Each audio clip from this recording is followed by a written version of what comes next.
السلام علیکم ورحمۃ اللہ وبرکاتہ۔ دوستو، اس بار ہم آپ کے لیے لائے ہیں مفتی سلمان رضا اظہری کا بیان۔ ہاں دوستو، بہت ہی پیارا بیان ہے دوستو، یہ بیان مس نہ کرنا دوستو۔ اس میں مفتی سلمان رضا اظہری نے بہت ہی ضروری باتیں بتائی ہیں، تو یہ بیان سننا ضروری ہے۔ تو ویڈیو شروع کرتے ہیں، دیکھو۔ حقیقت دیکھا جائے تو لوگ دین کی تبلیغ کے اجرت میں کیا دے سکتے ہیں؟ کیا یہ پیسے اور سکے دین کی اجرت بن سکتے ہیں؟ کیا یہ قرآن پاک کا معاوضہ بن سکتے ہیں؟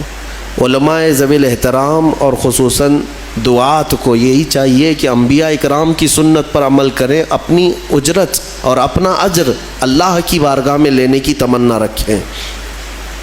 امام اعظم ابو حنیفہ رضی اللہ تعالیٰ عنہ کے چھوٹے بیٹے جب وہ قرآن پڑھ رہے تھے تو ایک قاری صاحب کے پاس لگایا انہوں نے، جیسے آپ بھی اپنے بچوں کو پڑھنے کے لیے مدرسے بھیجتے ہیں۔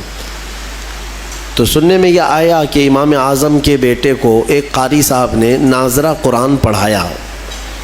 قرآن جب مکمل ہوا تو ہدیہ ہوتا ہے، ختم قرآن ہوتا ہے، بچوں کے لیے بھی خوشی کا دن، استاد کے لیے بھی خوشی کا دن۔ آپ کے ہاں بھی یہ رواج ہے اور ہر جگہ ہے تقریباً۔ قرآن ختم ہوتا ہے تو گھر والے استاد کو بھی کچھ نذرانہ دے دیتے ہیں اور بچے کو بھی اس دن کچھ خوشیوں کے تحفے دیے جاتے ہیں۔ تو جب امام اعظم کے بیٹے کا ختم قرآن مکمل ہوا ناظرہ، تو استاد نے، قاری صاحب نے جو پڑھایا تھا، امام اعظم نے خوش ہو کر قاری صاحب کو جو نذرانہ بھیجا وہ کتنا تھا؟ 4 لاکھ درہم تھا۔ بے شک صحیح بات ہے۔ 4 لاکھ درہم انہوں نے بطور ہدیہ قاری صاحب کو بھیجا۔ جب ان کے پاس وہ ہدیہ پہنچا تو انہوں نے دیکھا اور کہا کہ یہ کس چیز کا ہے؟ کہا آپ نے امام اعظم کے بیٹے کو قرآن پڑھایا ہے، ہدیتاً آپ کو دیا گیا۔ کہا میں نے تو صرف ناظرہ پڑھایا ہے، اس پر اتنا زیادہ پیسہ؟ انہوں نے اتنی بات کہی۔ امام اعظم کو آ کر کے قاصد نے بتایا کہ قاری صاحب ایسا کہہ رہے تھے کہ میں نے تو صرف قرآن ناظرہ پڑھایا، اتنی بات پر 4 لاکھ درہم کی کیا ضرورت تھی، اتنے پیسے؟ امام اعظم نے سنا اور اس کے بعد اپنے بیٹے کو بلایا اور کہا بیٹا کل سے تو اس استاد کے پاس قرآن نہیں پڑھے گا، وہ قرآن پڑھانے کے لائق نہیں ہے۔ کہا کیوں؟ کہا جو بندہ دنیاوی مال کو اللہ کے کلام سے زیادہ سمجھتا ہے، میں اس کے پاس اپنے بیٹے کو کیسے پڑھاؤں؟ میں نے قرآن عظیم کے ختم قرآن کے یا پورے ہدیے کے کیا نظر کی ہے، بلکہ ایک آیت کی بھی اجرت کوئی دنیا میں نہیں دے سکتا۔ قرآن عظیم کی ایک آیت کا بھی معاوضہ کوئی دے نہیں سکتا، یہ کلام الہی ہے۔ ہاں بہرحال نظر ہدیہ یہ قبول کرنا جائز ہے، سنت ہے، لیکن مطالبہ کرنا یہ جائز نہیں ہے۔ ان چیزوں پر مطالبہ کرنا، ڈیمانڈ کرنا یہ جائز نہیں ہے، چاہے وہ قرآن عظیم تراویح کا بھی ہو۔ صاف فقہاء کرام نے لکھا ہے کہ کوئی حافظ اگر تراویح پڑھانے کی اجرت طے کر کے آتا ہے تو پڑھانا بھی اس کا حرام ہے اور سننے والے بھی حرام کام کر رہے ہیں۔ یہ کوئی ڈیلنگ نہیں ہوتی ہے قرآن عظیم کی۔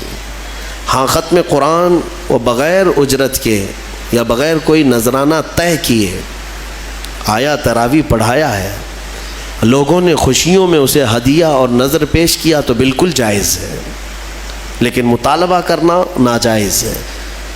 اس زمانے میں بہت کچھ ان خرافات میں مبتلا حفاظ ہیں جو پیسوں کے بھاؤ تاؤ کرتے ہوئے تراویح کو طے کرتے ہیں، بلکہ میں نے شہروں میں ایسے بھی دیکھا کہ بڑے شہروں میں 10 دن کی تراویح، 7 دن کی تراویح ایک الگ نکالا ہوا ہے۔ 10 دن میں تراویح ختم، 10 دن میں ایک قرآن ختم کر کے وہ حافظ پھر دوسرے 10 دن کہیں اور تلاش کرتا ہے۔ بعض لوگوں کا حال تو یہ ہے کہ ایک بار مسجد میں پڑھا رہے ہیں اور ایک بار کہیں اور بھی پڑھا رہے ہیں، اسی دن ایٹ اے ٹائم 2 مرتبہ تراویح، تاکہ ادھر بھی ملے ادھر بھی ملے۔ لوگوں کی نماز خراب کرنا، لوگوں کی نماز کو ضائع کرنا اور اس طرح حرص رکھنا یہ ناجائز ہے۔ میرے عزیزو، انبیاء اکرام علیہ السلام کی زبانوں سے جو یہ نکلے ہیں الفاظ، یہ آج 19ویں پارے میں ہم نے کثرت سے اس کو بار بار تلاوت کیا ہے، تکرار آئی ہے ایک آیت کی۔ وما اسألکم علیہ من اجر ان اجری الا علی رب العالمین، میں لوگوں تم سے اس بارے میں اجرت نہیں طلب کرتا، میری اجرت تو رب العالمین کے پاس ہے۔ یہ سارے نبیوں نے یہی کہا، چاہے وہ نوح علیہ السلام ہو، لوط علیہ السلام ہو، ہود علیہ السلام ہو، صالح علیہ السلام ہو، یہ شعیب علیہ السلام ہو، سبوں نے یہی کہا ہے۔ حتیٰ کہ میرے آقا صلی اللہ تعالیٰ علیہ وسلم بھی، ان کی بھی یہی فرامین تھے، قل لا اسألکم علیہ اجرا الا المودۃ فی القربى۔ اللہ تعالیٰ فرماتا ہے اپنے رسول سے، اے رسول آپ فرما دیں میں نے تمہیں جو دین دیا، ایمان کی دولت تمہارے قریب لایا، اس پر میں تم سے اجرت نہیں مانگتا، مگر یہ کہ میرے اہل بیت سے محبت کرو، بس اتنی سی بات ہے۔ تو انبیاء اکرام کبھی اجرت نہیں طلب کرتے اور نہ ہی ان کی کوئی اجرت دے سکتا۔ اسی لیے جو علماء نائب انبیاء کہلاتے ہیں انہیں بھی اس روش پر چلنا چاہیے، اسی روش پر رہیں، قرآن کا ہو، تقریروں کا ہو، یا پھر نعت خوانی کا ہو، یہ ساری چیزیں اس طرح اجرت طے کرنا ناجائز ہے، ناجائز ہے۔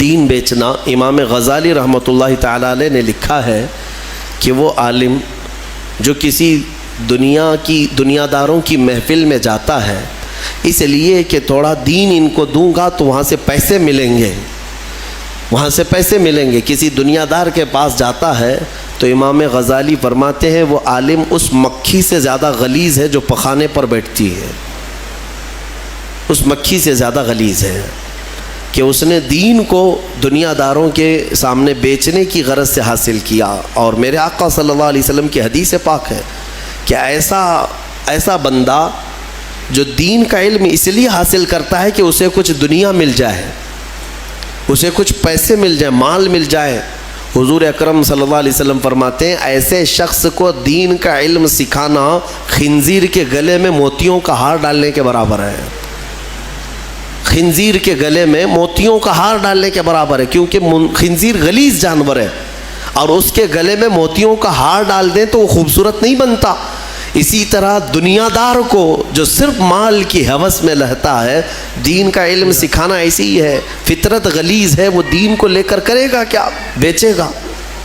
اللہ تبارک و تعالیٰ اس طرح کی حرص سے ہمیں محفوظ رکھے، ہوس سے محفوظ فرمائے، اور اللہ تبارک و تعالیٰ آخری دم تک ہمیں اس کے دین کی خدمت اس کی رضا کے لیے کرنے کی توفیق عطا فرمائے۔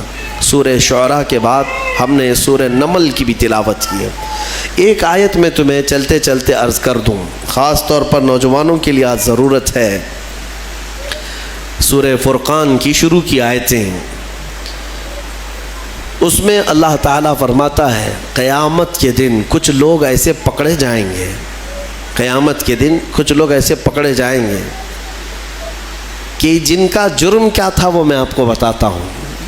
جرم کیا تھا کہ جس طرح سے کچھ نوجوان جوش میں آ کر ہوش کھو بیٹھتے ہیں اور وہ کیا کر رہے ہیں انہیں پتہ نہیں، اس کا تجربہ ہے، کئی علاقوں پر ہم نے دیکھا ہے۔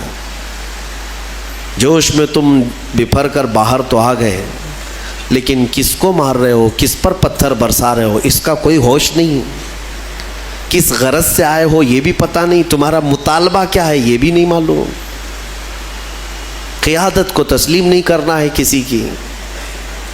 تو اس کا انجام کیا ہوتا ہے میں آپ کو بتاتا ہوں۔ حالات بگڑتے ہیں اور اس کے بعد یہ ہنگامہ آرائی ختم ہوتی ہے تو پکڑے وہ جاتے ہیں جو تماشا دیکھنے کے لیے گئے تھے۔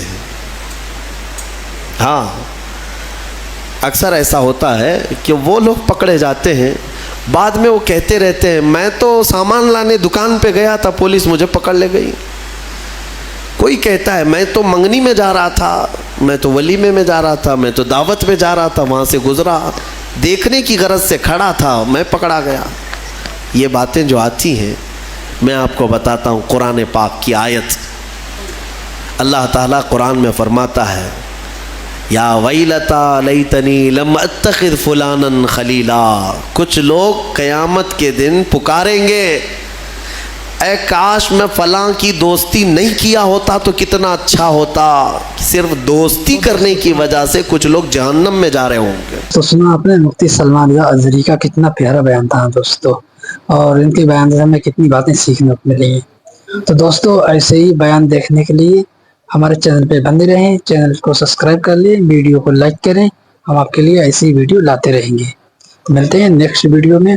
السلام علیکم ورحمۃ اللہ وبرکاتہ.